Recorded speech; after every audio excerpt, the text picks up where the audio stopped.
大家好，我是田园，今天给大家分享一个黑芝麻面包棒的做法。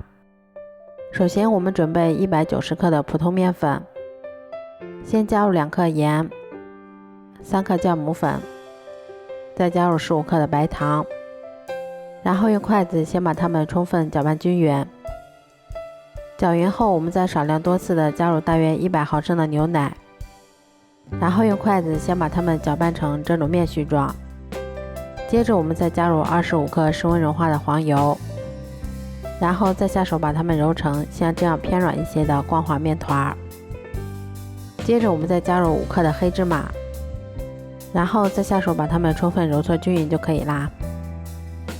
揉好后再给它盖上保鲜膜，让它醒发至2倍大。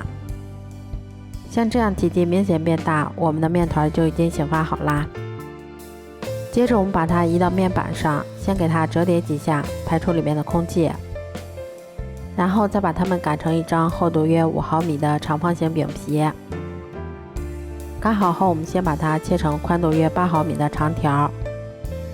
接着我们取一根长条，再像这样给它拧上几圈，这样我们的一个生胚就做好啦。都做好后，把它们依次放到铺有固油纸的烤盘里面，然后再给它盖上保鲜膜，让它2次醒发30分钟左右。醒好后，我们再把它放到烤箱里面，烤箱中层上下火180度，烤20分钟左右就可以啦。这样做出的黑芝麻面包棒吃起来外脆里软，还有一股浓浓的牛奶和芝麻的香味儿。稍微放凉后，我们把它放到保鲜袋里面密封保存，用来当做早餐或者平时的小零食都是很好的选择。